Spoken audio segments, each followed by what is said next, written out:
Bismillah, assalamualaikum. Halo semuanya, gimana hari lebaran ketiga? Ini dia selengkapnya, kisah terbaru di Fakta Sejarah. Semoga terhibur ya.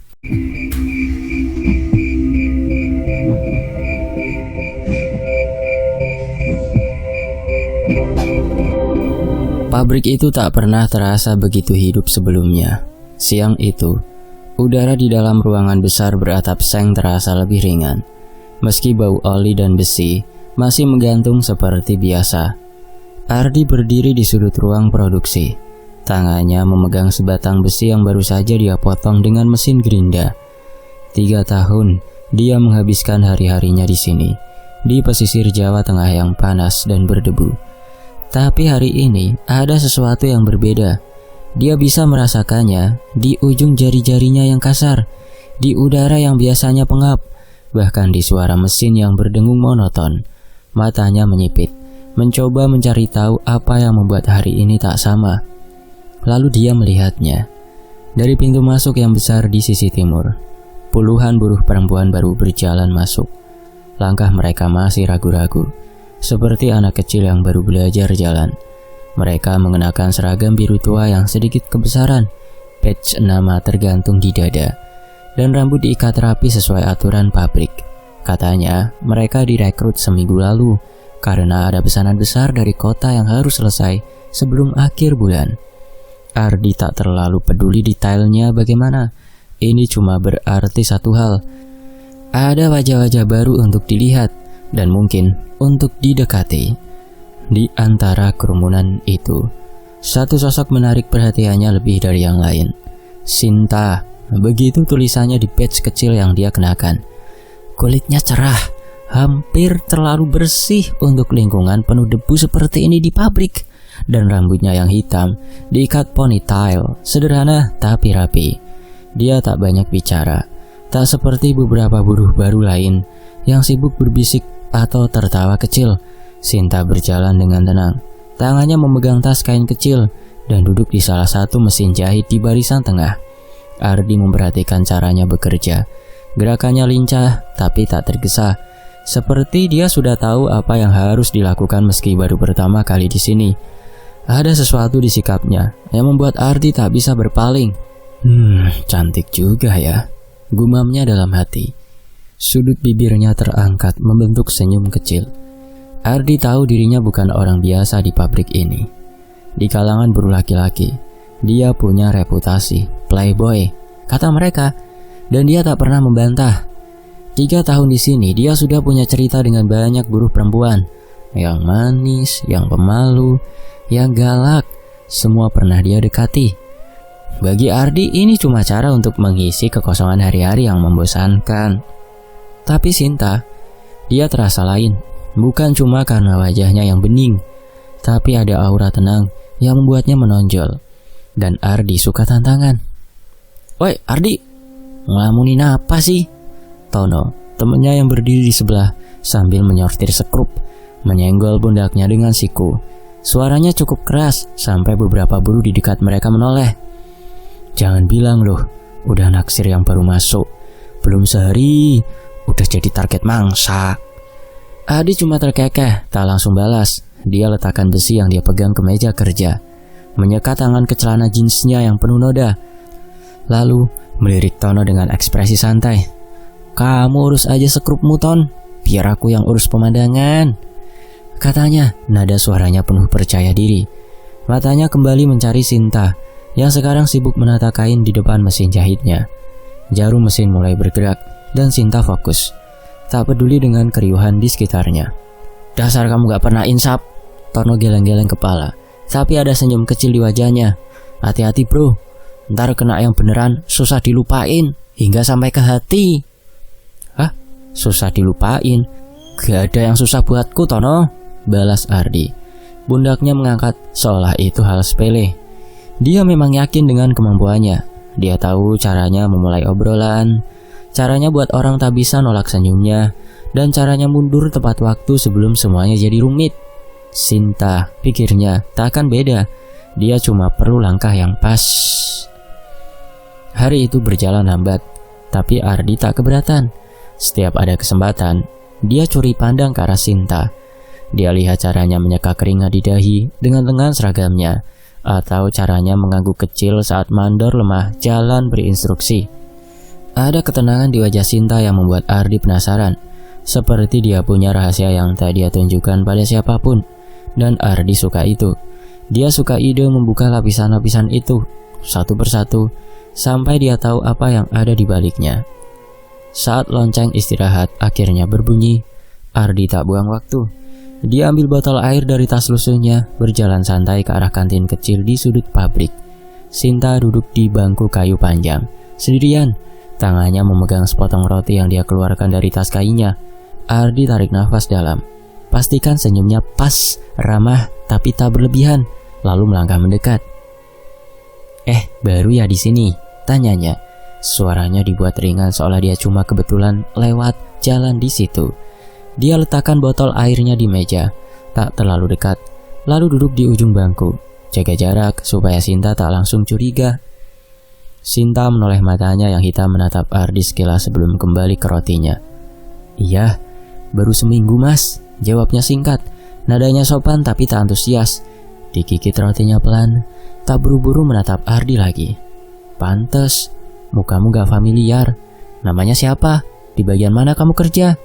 Ardi condongkan badan sedikit, tangannya main-main dengan botol air. Dia tahu caranya, mulai dari yang sederhana, buat orang tak merasa terpojok. Sinta, jawabnya lagi, masih singkat. Tapi kali ini dia angkat wajah, menatap Ardi dengan tatapan yang tak mudah ditebak.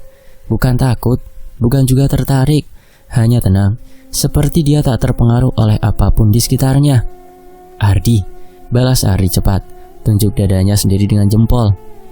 Udah 3 tahun di sini. Kalau kamu bingung apa-apa, tanya saja sama aku. Mandornya suka judes, tapi aku bisa bantu kamu. Apalagi kalau kamu habis kontrak, nanti aku bisa usahain buat diperpanjang lah. Sinta cuma mengangguk kecil, tapi ada senyum tipis di bibirnya.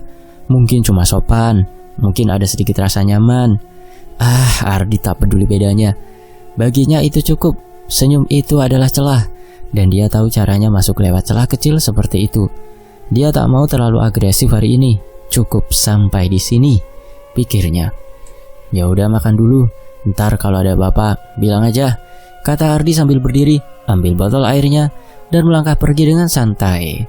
Dia tahu Sinta memperhatikannya pergi. Dia bisa merasakan tatapan itu, meski cuma sekilas. Saat kembali ke meja kerjanya, Tono menyambut dengan tawa kecil. Gimana? Lancar, Di? Ardi nyengir, pundaknya mengangkat. Pelan-pelan, Ton. Alon-alon, asal kelakon. Kamu tahu nggak? Aku kan nggak suka buru-buru, jawabnya. Lalu ambil gerinda dan kembali bekerja. Tapi pikirannya tak lagi di besi atau mesin. Sinta sudah jadi bayangan yang menempel di kepalanya. Shift pagi berakhir dengan bunyi lonceng. Ardi bereskan alat-alatnya, melirik ke arah bagian Sinta bekerja yang sedang merapikan meja jahitnya. Dia tak mendekat lagi, tak perlu. Besok akan ada hari lain, dan dia punya waktu untuk memainkan permainan ini. Di matanya, Sinta adalah tantangan baru, dan Ardi tak pernah kalah dalam urusan seperti ini. Orang-orang bilang begitu, dan dia percaya itu. Di lain waktu, hari-hari di pabrik terasa lebih pendek sejak Ardi memulai pendekatannya pada Sinta. Setiap pagi, dia datang dengan semangat yang tak biasa. Matanya selalu mencari-cari sosok berbadge Sinta di antara deretan mesin jahit. Dia tak langsung agresif. Ardi tahu permainan ini butuh kesabaran. Selama beberapa hari, dia mendekati Sinta dengan cara halus, seperti membawakan botol air saat istirahat dan pura-pura kebetulan duduk di dekatnya. Panas banget hari ini ya. Nih, minum dulu, katanya suatu siang. Meletakkan botol air di meja Sinta dengan senyum yang sudah dia latih bertahun-tahun. Awalnya Sinta cuma mengangguk, cuek, matanya tak lepas dari kain yang dia jahit. Tapi Ardi tak menyerah. Dia tahu tetes air bisa melubangi batu kalau terus-menerus. Lambat laun, sikap Sinta mulai berubah. Senyum kecil mulai muncul di wajahnya saat Ardi bercanda tentang mandor yang suka marah-marah, atau saat dia ceritakan hal-hal kecil tentang pabrik yang tak ada di buku panduan buruh baru. Kamu pernah lihat mandor Budi pas lupa bawa kunci gudang? Mukanya merah banget, kayak tomat, katanya suatu hari. Dan Sinta tertawa pelan, tangannya menutup mulut, Itu pertama kalinya Ardi dengar suara tawanya, halus, hampir tak terdengar, tapi cukup membuat dadanya bergetar. Dia tahu dia sudah masuk ke celah kecil di dinding pertahanan Sinta. Setelah 2 minggu, kerja keras Ardi membuahkan hasil. Di bawah pohon besar di halaman pabrik, saat matahari mulai tenggelam, dia ajak Sinta jalan bareng setelah shift. Cuma bentar, ke warung depan aja. Kamu belum coba es tehnya, enak banget loh, bujuknya. Tangannya dimasukkan ke saku celana supaya terlihat santai. Sinta ragu sejenak, tapi akhirnya mengangguk. Hari itu di antara gelas es teh dan obrolan ringan, Ardi tanya langsung, "Gimana kalau kita pacaran aja?" Sinta diam, menatap gelasnya, lalu bilang pelan, "Oh, ya udah, boleh." Ardi nyengir lebar, hati kecilnya berteriak kemenangan. Resmi, sudah, Sinta sekarang pacarnya.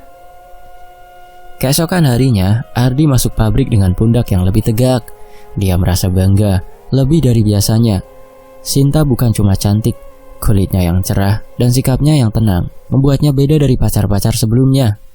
Di matanya, Sinta adalah trofi, bukti bahwa dia masih jago dalam permainan ini.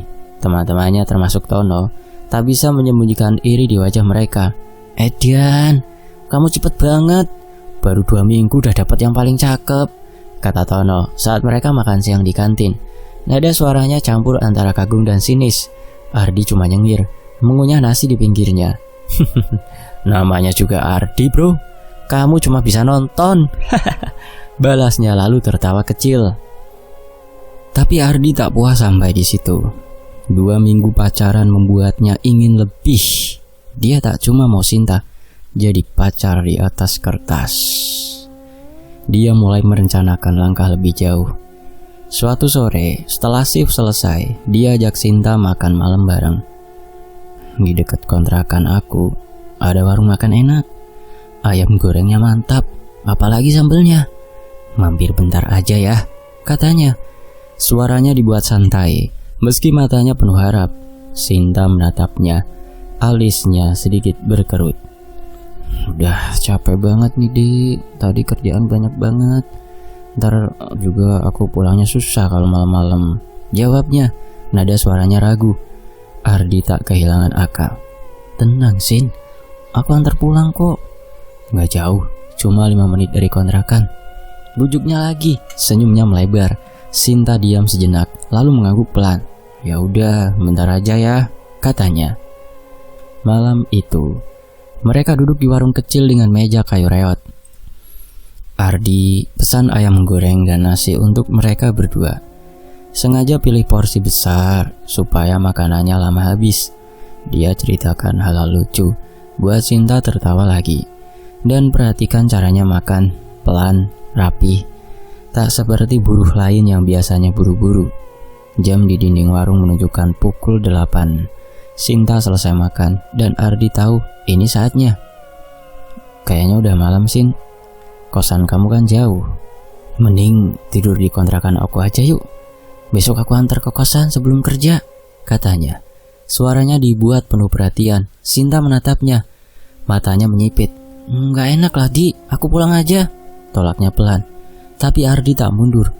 "Serius gak apa-apa, aku nanti tidur di luar. Kamu pakai kamarku aja, aman kok," katanya lagi. Tangannya mengangkat seolah menunjukkan dia tak punya niat buruk, meski dalam hati dia itu bohong. Sinta diam lama, lalu menghela nafas. "Ya udah, tapi beneran kamu di luar ya, awas," katanya. Nadanya tegas tapi tak yakin. Ardi mengangguk cepat, hati kecilnya bersorak. Mereka naik motor ke kontrakan Ardi, sebuah bangunan kecil berdinding papan di gang sempit dekat pabrik. Di dalam, ruangan sederhana itu cuma punya kasur kapuk tua, meja kecil, dan karpet lusuh di sudut. Dispenser berada di depan. Ardi tarik karpet ke lantai, ambil bantal tipis, dan pura-pura sibuk beres-beres. "Kamu tidur di kasur aja Sin, aku di sini," katanya. Duduk di karpet dengan ekspresi sok suci. Sinta menatapnya, lalu naik ke kasur tanpa banyak bicara. Dia tarik selimut tipis sampai pundak, membelakangi Ardi, setelah membersihkan diri di kamar mandi. "Tidur sini aja Di, Kasurnya cukup kok, tinggal pakai guling buat batas, kata Sinta tiba-tiba. Suaranya pelan dari balik selimut. Ardi tersenyum dalam hati. Dia tahu ini cuma sopan santun, tapi dia tak mau ambil resiko terlihat terlalu bernafsu malam ini. Gak usah sih nah, aku di bawah saja. Gak enak sama kamu, jawabnya. Suaranya dibuat lembut. Dia selonjorkan kaki di karpet, pura-pura santai. Meski pikirannya sudah kemana-mana, Sinta tak jawab lagi. Dan tak lama, nafasnya mulai teratur, tanda dia sudah tertidur. Ardi diam, menatap langit-langit kontrakan yang penuh noda lembab. Cahaya lampu 5 watt di sudut ruangan membuat bayangan samar di dinding. Tapi dia tak peduli. Pikirannya penuh dengan Sinta. Baju tipis yang dia pakai tadi, rambutnya yang terlepas dari ikatan saat naik motor, dan tubuhnya yang sekarang terbaring tak jauh darinya. Dia tarik nafas dalam, mencoba tenang. Tapi ada sesuatu yang bergetar di dadanya. Dia tahu dia harus sabar, tapi malam ini terasa terlalu sempurna untuk dilewatkan begitu saja. Tono pernah bilang, kamu ini gak ada kapoknya Di, ntar kena tulah, kamu yang susah sendiri. Ardi cuma tertawa waktu itu, tapi sekarang kata-kata itu terngiang samar. Dia buang pikiran itu, fokus pada suara nafas Sinta yang pelan. Dia bangkit pelan, duduk di karpet, matanya tak lepas dari sosok Sinta di kasur. Dia gelisah, tangannya gatal ingin bergerak. Sabar Di, pelan-pelan, gumamnya pada diri sendiri. Tapi suara itu tak cukup kuat untuk menahan apa yang mulai bangkit di dalam dirinya. Nafsunya muncul, perlahan tapi pasti, seperti api kecil yang dikipasi angin. Wah, semakin menyala nafsunya. Dia tahu Sinta tertidur, dan dia tahu dia punya kesempatan. Ardi bangkit pelan, berusaha agar karpet tak mengeluarkan suara yang bisa membangunkan Sinta. Dia duduk dulu, menatap sosok di kasur dengan mata yang tak berkedip. Cahaya lampu samar membuat bayangan Sinta terlihat lembut di dinding, dan Ardi bisa melihat garis pundaknya yang terbuka sedikit karena selimut tergeser. Jantungnya berdetak lebih cepat, tapi itu bukan karena gugup. Ini adalah getaran yang sudah biasa dia rasakan, campuran antara nafsu dan rasa puas karena rencananya berjalan mulus. Dia tahu dia harus hati-hati, tak boleh terburu-buru. Tapi malam ini terlalu terasa menggoda untuk dilewatkan begitu saja. Dia melangkah mendekati kasur. Kakinya bergerak pelan di lantai kayu yang dingin. Sinta tak bergerak. Wajahnya menghadap ke dinding. Rambut hitamnya yang terlepas dari ikatan terhampar di bantal seperti jaring halus. Ardi berhenti di sisi kasur, menatapnya sejenak. Di detik ini, baju yang Sinta pakai sedikit terangkat di bagian pinggang, memperlihatkan kulitnya yang cerah. Ardi tarik nafas dalam, mencoba atur irama jantungnya yang mulai tak sabar. Tangannya terulur, menyentuh pundak Sinta dengan ujung jari, pelan sekali, seperti tak ingin meninggalkan jejak. Kulitnya terasa dingin, tapi Ardi tak peduli. Dia biarkan tangannya diam di sana, memastikan Sinta tak terbangun. Tak ada respon. Nafas Sinta tetap teratur, bahkan lebih dalam, seperti dia tenggelam dalam tidur yang lemah. Ardi tersenyum kecil, merasa aman. Tangannya mulai bergerak ke bawah, pelan mengikuti garis lengan Sinta, lalu ke sisi tubuhnya. Dia merasakan panas di telapak tangannya sendiri. Nafsunya membesar, seperti angin yang meniup api kecil. Pikirannya penuh dengan bayangan Sinta yang tak sadar. Malam yang sunyi, kesempatan yang dia ciptakan sendiri. Dia tahu ini salah, tapi Ardi tak pernah peduli pada kata salah. Dalam kamusnya, baginya ini cuma permainan, dan dia selalu menang. Tiba-tiba, angin dingin menyelinap di lehernya, seperti ada yang menghembus langsung ke tengkuknya. Ardi membeku, tangannya berhenti di pinggang Sinta. Dia menoleh ke samping, matanya menyipit mencari sumbernya. Kipas angin tua di sudut ruangan diam. Kabelnya terlelet jalan di lantai sejak sore tadi. Jendela tertutup rapat. Gorden panjang yang sudah pudar warnanya tak bergerak sedikit pun. Apa ini? Gumamnya dalam hati. Alisnya berkerut, tapi dia cuek. Mungkin cuma imajinasinya, pikirnya.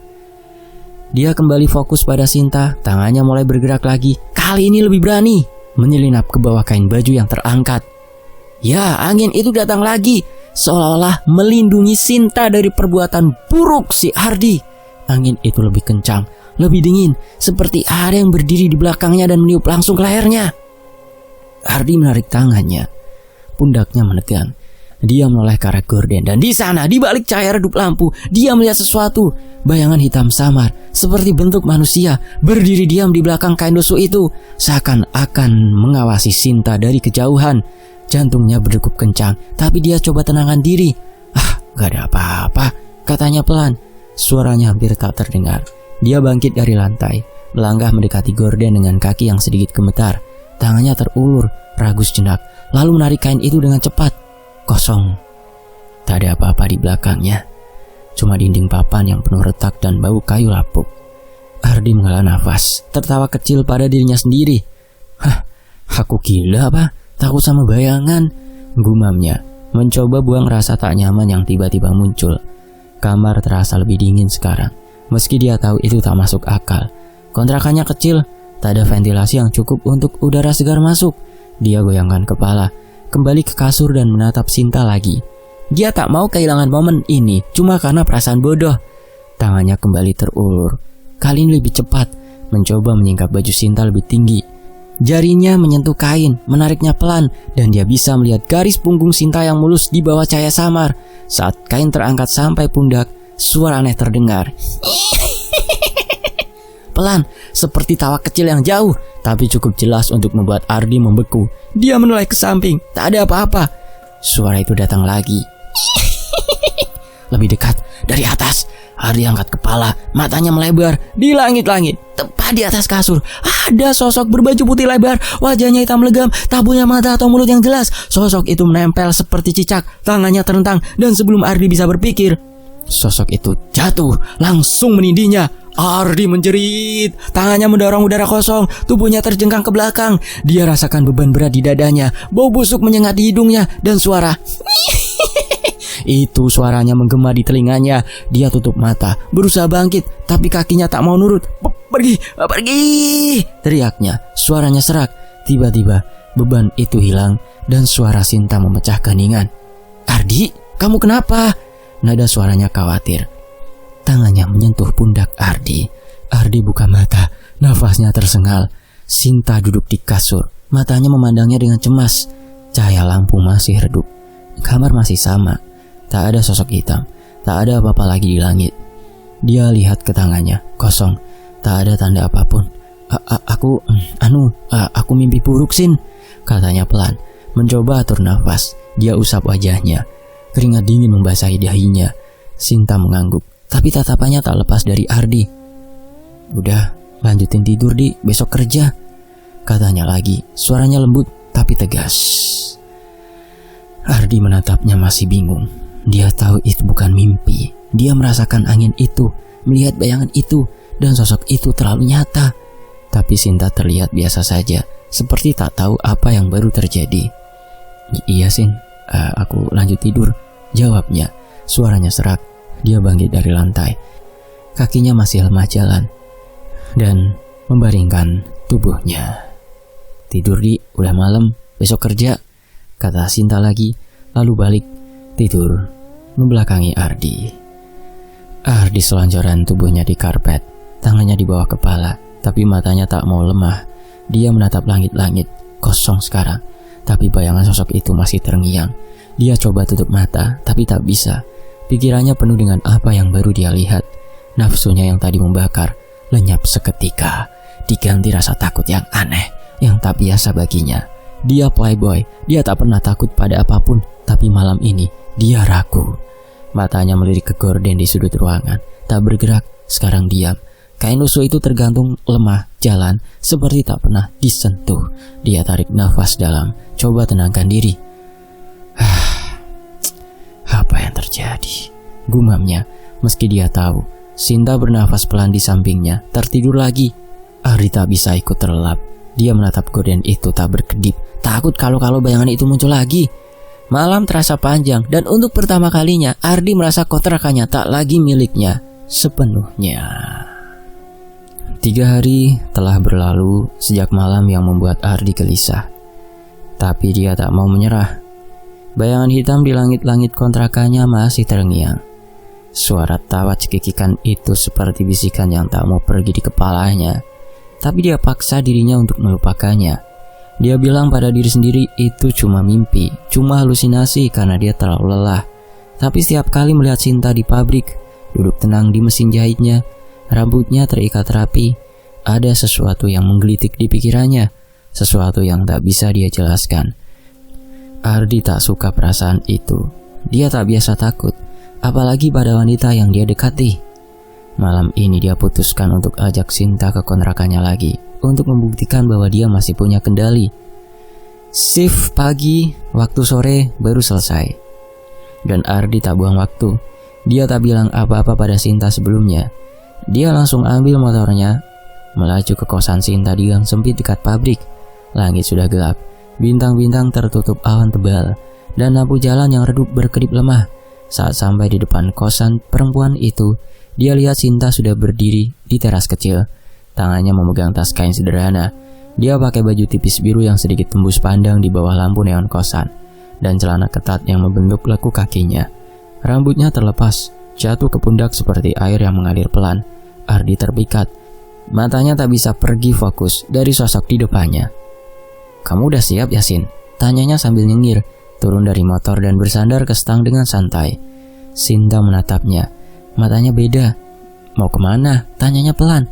Jarinya memilin ujung tasnya. Ardi melangkah mendekat. Suaranya dibuat ringan. Kita makan bareng yuk. Di dekat kontrakanku ada warung nasi goreng enak. Ayo, katanya. Matanya tak lepas dari Sinta. Dia ragu sejenak. Alisnya sedikit berkerut, tapi akhirnya mengangguk. "Bentar aja ya," jawabnya, lalu melangkah ke motor. Ardi tersenyum dalam hati. Dia tahu Sinta tak bisa nolak kalau dia pakai nada santai begini. Mereka berhenti di warung nasi goreng di pinggir jalan, tak jauh dari kontrakan. Ardi duduk di motor, mesin masih menyala. Sementara Sinta di belakangnya. Pelukan Sinta di pinggangnya terasa hangat. Tapi saat motor melaju, cengkraman itu jadi lebih kencang, terlalu kencang. Bukan Sinta yang biasanya. Ardi merasa perutnya sakit, seperti ada yang mencengkram dengan tenaga lebih dari biasanya. "Sinta, longgarin dong, sakit nih," katanya. Suaranya setengah bercanda sambil melirik ke spion. Tapi tak ada jawaban. Sinta diam. Kepalanya bersandar di pundak Ardi, dan cengkraman itu malah lebih dalam. Ardi mengerutkan kening, merasa ada yang tak beres. Dia bisa rasakan tekanan itu seperti kuku tajam, menusuk lemah ke dalam kaosnya. "Sin, kamu denger gak?" tanyanya lagi. Nadanya mulai tegang, tapi tetap tak ada respons. Sampai di warung sembako, Ardi matikan mesin dan turun. Sinta lepaskan pelukannya, lalu melangkah ikut ke dalam warung itu. "Sin, aku tunggu di motor ya. Tolong kamu belikan minum. Ini uangnya," kata Ardi duduk di motor sambil usap keringat di dahinya. Sinta mengangguk kecil, lalu hilang di antara kerumunan orang yang membeli di toko sembako itu. Ardi tarik nafas, mencoba abaikan rasa perih di perutnya. Dia usap bagian pinggangnya yang tadi dicengkram Sinta, dan matanya menyipit. Ada rasa sakit yang tak wajar. Dia angkat kaosnya pelan, dan di bawahnya dia temukan goresan merah, 5 garis tipis, berdarah sedikit, seperti bekas kuku yang mencakar dalam. "Ini apa ya?" gumamnya. Jantungnya berdegup kencang. Dia cek lagi, usap dengan jari. Darahnya nyata, bau amis, lengket dan hangat di ujung jarinya. Ardi menatap warung, mencoba cari Sinta di antara orang-orang. Dia tak bisa lihat apa-apa. Lampu warung terlalu terang dan orang terlalu banyak. Dia tarik nafas dalam, coba tenangkan diri. Mungkin aku kena siluan lampu kali ya, katanya pada diri sendiri, meski tahu itu tak masuk akal. Dia pakai kaos tebal dan tak ada benda tajam di motornya. Pikirannya mulai berputar, tapi dia buang jauh-jauh rasa curiga itu. Dia tak mau takut lagi. Dia harus kuat, harus tetap jadi Ardi yang biasa. Tak terasa 1 jam berlalu dan Sinta tak kunjung keluar. Ardi mulai gelisah. Dia ambil ponselnya dari saku celana, cari nomor Sinta dan tekan tombol panggil. Nada sambung berbunyi 3 kali sebelum Sinta angkat. "Halo Di, ada apa?" Suaranya terdengar biasa, tenang seperti biasanya. Ardi mengerutkan kening. "Kamu masih lama, Sin?" "Udah sejam. Apa antrian kasirnya banyak banget?" tanyanya. Nada suaranya mulai kesal. "Hah? Antri apa, Di?" jawab Sinta, suaranya bingung. Ardi tersentak. Loh, kan kamu di warung sembako itu aku minta beli minuman gitu. Suaranya naik sedikit. Bingung, ada jejak di ujung telepon. Lalu Sinta bilang, "Hah? Aku di rumah Nita, Di. Maaf lupa bilang. Tadi aku langsung kesini." Ardi membeku. Ponselnya hampir lemah dari tangannya, hampir terjatuh. Rumah Nita? Ulangnya pelan. Matanya menatap warung. Dia matikan telepon tanpa jawab lagi, turun dari motor dan masuk ke dalam. Dia dorong orang-orang yang sedang mengantri mencari barang. Matanya menyapu setiap sudut. Tak ada Sinta. Dia cek deretan kursi, meja-meja kecil, bahkan ke belakang dekat dapur. Kosong. Jantungnya berdetak kencang. Keringat dingin mulai muncul di dahinya. Dia keluar dari warung, tarik nafas dalam, dan telepon Sinta lagi. Kamu beneran di rumah Nita, Sin? Tanyanya, suaranya tegang. Iya, Di. Kamu gak percaya ya? Jawab Sinta, nadanya mulai bergetar. Ardi tak jawab. Dia naik motor memacu kendaraannya ke rumah Nita, teman Sinta yang tinggal 2 gang dari kosannya. Sepanjang jalan, pikirannya kacau. Dia jelas jemput Sinta tadi. Dia rasakan pelukan Sinta di motor, dan goresan di perutnya tak mungkin bohong. Tapi kalau Sinta tak ada di warung, siapa yang dia bawa? Dia coba buang pikiran itu, tapi was-was mulai menggerogoti dadanya. Sampai di rumah Nita, dia lihat Sinta sedang duduk di kursi tamu. Matanya merah seperti habis nangis. Nita berdiri di sampingnya, menatap Ardi dengan tatapan bingung. Kamu kenapa, Di? Sinta bilang kamu marah-marah di telepon, tanya Nita. Ardi menatap Sinta. Tak tahu harus bilang apa.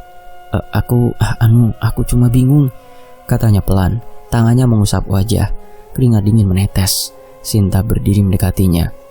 Kamu gak percaya aku ya? Aku beneran di sini, Di, katanya suaranya bergetar. Ardi lihat matanya tenang, tapi ada sesuatu yang tak bisa dia baca. Dia tarik nafas dalam, coba tenangkan diri. Udah gak apa-apa, Sin. Kamu belum makan kan, Sin? Ayo ikut aku kontrakan. Aku udah bungkusin nasi goreng nih buat kita. Ayo. Malam itu kontrakan Ardi terasa lebih sempit dari biasanya. Lampu bohlam 5 watt di sudut ruangan berkedip pelan, membuat bayangan di dinding papan bergoyang seperti ada yang hidup di baliknya. Ardi duduk di karpet lusuh, menatap Sinta yang berdiri di dekat kasur kapuk tua. Dia baru saja masuk setelah perjalanan dari rumah Nita. Wajahnya tenang seperti tak ada yang salah. Tapi Ardi tak bisa menghilangkan perhatiannya dari luka di goresan di perutnya tadi. 5 garis berdarah yang tak bisa dia jelaskan. Pikirannya bercampur antara curiga dan hasrat. Tapi nafsunya masih menang. Dia tak tahan lagi. Malam ini dia putuskan untuk melampaui batas yang selama ini dia jaga. Sin, duduk sini bentar, katanya. Suaranya dibuat lembut sambil menepuk kasur di sampingnya. Sinta menatapnya. Matanya hitam dan bukan mata seperti Sinta yang biasanya. Lalu melangkah mendekat. Dia duduk di tepi kasur, tangannya memegang ujung baju tipis biru yang dia pakai. Ardi geser mendekat, nafasnya mulai berat. Kamu capek ya? Santai aja, aku gak bakal apa-apa kok, katanya. Tangannya terulur menyentuh pundak Sinta. Dia tahu ini cuma rayuan, dan dia tahu Sinta tahu itu juga. Sinta menoleh, suaranya pelan. Di, udah malam, aku pulang ke kosan dulu ya. Itu nasinya juga udah habis, tolaknya. Tapi nadanya tak tegas. Ardi tak mundur. Dia tersenyum kecil. Tangannya tetap di pundak Sinta, lalu mulai merayap ke bawah. Istirahat bareng aku aja, Sin. Gak apa-apa kan? Katanya lagi. Suaranya lebih dalam, penuh bujukan.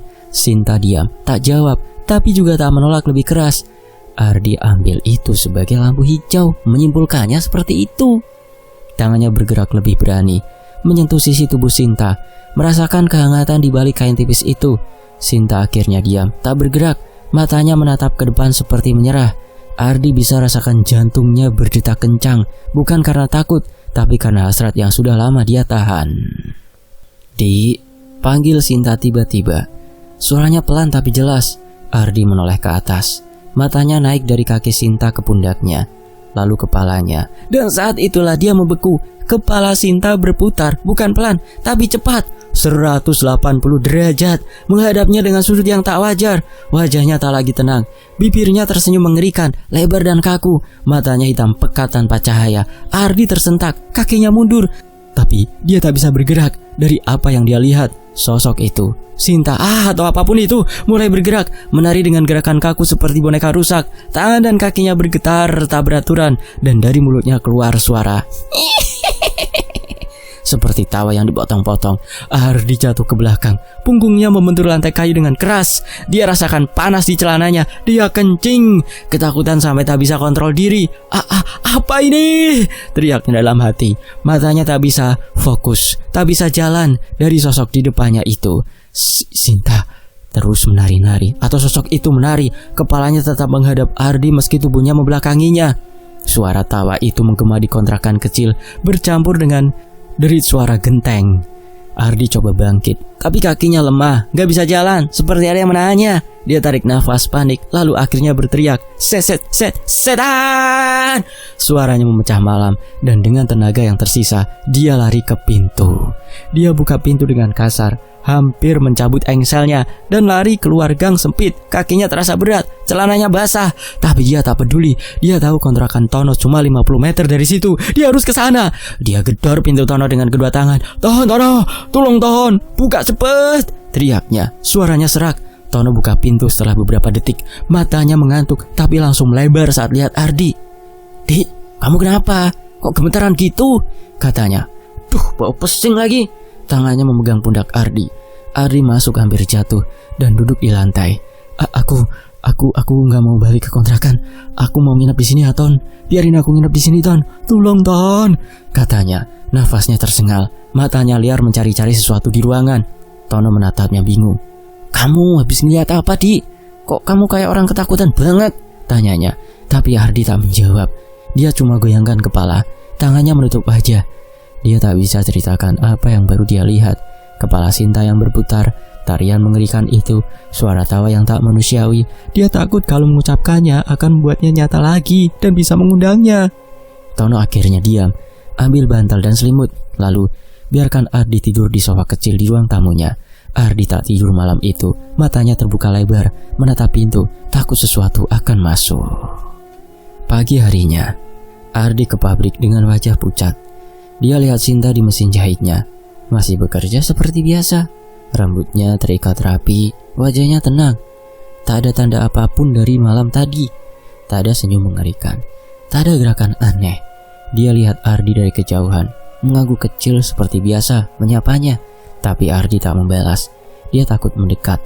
Setiap langkah ke arah Sinta membuat jantungnya berdegup kencang. Tangannya berkeringat. Dia pilih duduk di sudut, jauh dari barisan mesin jahit, dan coba fokus pada kerjaannya. Tapi pikirannya tak bisa hilang dari apa yang dia lihat semalam. Siang itu saat istirahat, ponselnya bergetar. Nomor asing muncul di layar. Ardi angkat dengan tangan gemetar, dan suara berat di ujung sana membuatnya membeku. Nah Ardi, ini Pak Joko, bapaknya Sinta, kata suara itu dalam dan dingin. Ardi menelan ludah, tak tahu harus jawab apa. Malam ini juga kamu ke rumah saya. Kita perlu bicara. Lanjutnya, nadanya tegas, penuh ancaman yang tak tersirat jelas. Ardi coba buka mulut, tapi tak ada suara yang keluar. Jangan coba nolak, nak. Bapak tunggu, kata Pak Joko lagi. Lalu telepon mati. Ardi menaruh ponselnya, tangannya gemeter. Dia menatap Sinta dari kejauhan. Dia masih bekerja, tak menoleh, seperti tak tahu apa-apa. Tapi Ardi tahu ini tak biasa. Pak Joko, bapaknya Sinta, tahu namanya, tahu nomornya, dan suaranya penuh kuasa yang membuat Ardi tak bisa berpikir jernih. Dia terpojok, takut apa yang dia lihat semalam dan sekarang, ancaman baru dari keluarga Sinta. Dia tarik nafas dalam, coba tenangkan diri, tapi dadanya sesak. Malam ini dia tahu akan jadi malam yang tak bisa dia hindari. Modar gue di Playboy keranjang. Singkat cerita, Ardi sampai di rumah Sinta yang ada di kampung.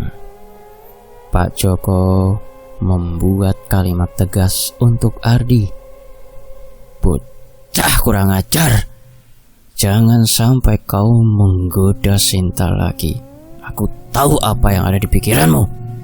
Jauhi anakku sebelum sesuatu yang buruk terjadi padamu. Camkan itu, atau sesuatu yang buruk akan terjadi padamu. Niat busukmu akan menjadi musibahmu. Bertobatlah. Setelah itu, motor Ardi masih berdiri tegak, kunci masih di stang. Pak Joko yang tadi membentaknya habis-habisan sudah tak ada, hilang entah kemana. Ardi tak peduli, dia tak berani menoleh ke arah itu lagi, takut melihat apa yang menunggunya di dalam. Jantungnya berdetak kencang. Ingatan tentang kepala Sinta yang berputar dan Pak Joko yang tadi marah berubah jadi makhluk berbulu masih membakar pikirannya. Dia fokus jalan ke motor, naik dan putar kunci. Masih hidup, dan dia pacu motor itu menjauh. Roda berderit di tanah berbatu. Sekilas saat melaju di tikungan, dia lihat ke belakang di balik gorden jendela rumah Pak Joko. Mata merah dari Pak Joko masih terlihat di spionnya. Astagfirullah ya Allah, tobat aku, gumamnya. Suaranya hilang dalam deruk angin. Dia tak tahu apa yang dia tinggalkan, tapi dia tahu dia harus pergi secepatnya. Perjalanan ke kota terasa panjang. Dia pacu motornya melalui jalan jembatan tua dan jalan berbatu. Tangannya kaku di stang. Tujuannya adalah rumah sahabatnya, Reno, sahabatnya yang tinggal di pinggir kota.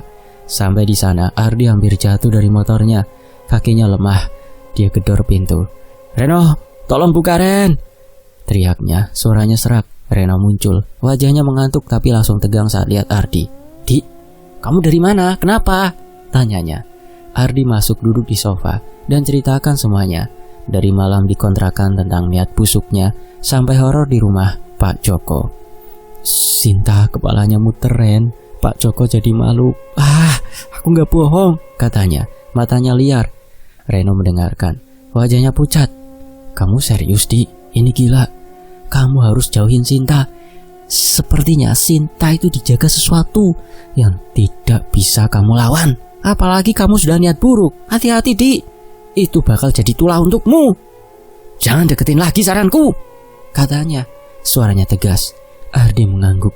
Tak punya tenaga untuk nolak. Dia nginep di rumah Reno malam itu, tapi tak bisa tidur. Matanya terbuka, menatap pintu, takut sesuatu akan datang. Singkat cerita, keesokan harinya dia berangkat kerja ke pabrik dengan wajah pucat. Dia lihat Sinta di mesin jahitnya, bekerja seperti biasa, seakan-akan Sinta tak tahu apa-apa. Tapi Ardi tak mendekat. Setiap kali Sinta menoleh, dia berusaha melempar pandangan. Dia pindah ke gudang, menjauhi dari Sinta, dan hindari kantin saat istirahat. Tak lama setelah itu, Ardi memutuskan pulang kampung. Dia tinggalkan pabrik, resign, tinggalkan kontrakan, dan meninggalkan kota itu. Di desanya dia kerja di bengkel kecil, betulin motor sederhana, bertobat, hari-harinya biasa, bangun pagi, sholat di masjid. Dia kerja di bengkel kecil, betulin motor sederhana. Ya, seperti itulah. Dia mencoba lupakan tentang Sinta, tentang sosok Pak Joko, dan semua ketakutan itu, dan memperbaiki diri tentunya. Tapi malam sering jadi musuhnya kadang. Kadang saat dia duduk di teras, dia rasakan bayangan di sudut matanya, hitam samar tak jelas. Dia tak pernah menoleh, tak mau tahu apa itu. Dia simpan semua dalam hati, tak ceritakan pada siapapun. Takut kalau bicara akan mengundang sesuatu itu kembali. Sekarang Ardi hidup sederhana. Dia tak lagi playboy seperti dulu. Tak ada semangat untuk merayu perempuan. Tak ada keberanian untuk main-main. Dia jadi pendiam, suka sendiri, dan fokus pada kerjaan kecilnya. Dan kisah ini selesai. Demikianlah sebuah kisah, semoga bisa mengambil hikmah. Terima kasih sudah menyimaknya di Fakta Sejarah. Sampai jumpa di kisah lainnya. Wassalamualaikum warahmatullahi wabarakatuh. Tetap di Fakta Sejarah. Alhamdulillah.